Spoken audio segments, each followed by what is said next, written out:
بسم اللہ الرحمن الرحیم۔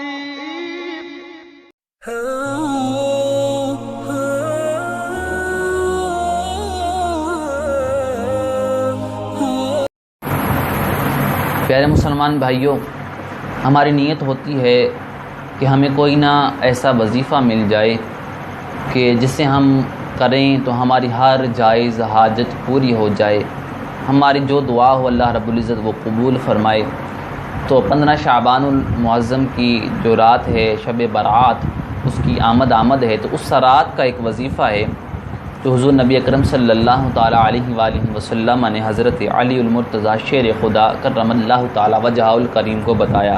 حضرت مجاہد رضی اللہ تعالیٰ عنہ سے روایت ہے، ارشاد فرماتے ہیں کہ حضرت علی روایت کرتے ہیں کہ رسول اکرم صلی اللہ علیہ وآلہ وسلم نے ارشاد فرمایا، اے علی، 15 شعبان کی رات کو جو 100 رکعت نوافل دو کر کے پڑھے اور ہر رکعت میں سورہ فاتحہ کے بعد 11 مرتبہ سورہ اخلاص پڑھے، پھر حضور علیہ الصلاۃ والسلام نے ارشاد فرمایا کہ جو بندہ بھی یہ نماز پڑھے گا، اللہ تعالیٰ اس کی ہر وہ حاجت پوری کرے گا جو وہ اس رات کو مانگے،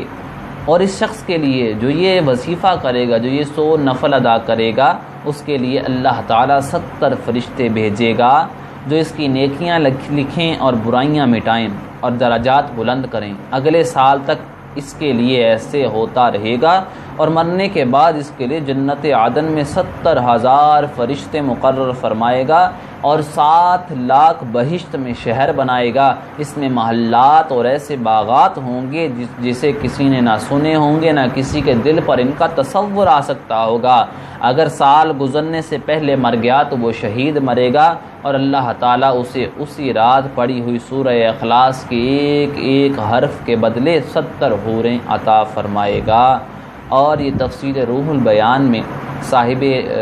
تفسیر نے، مفسر نے بیان کیا ہے۔ ہمیں چاہیے کہ ہم اگر ہماری حاجات ہوں تو ہم اس وظیفے پر عمل کریں اور نوافل ادا کریں، اور اس رات اللہ رب العزت کی بارگاہ میں توبہ کریں اور اللہ کی عبادت کریں۔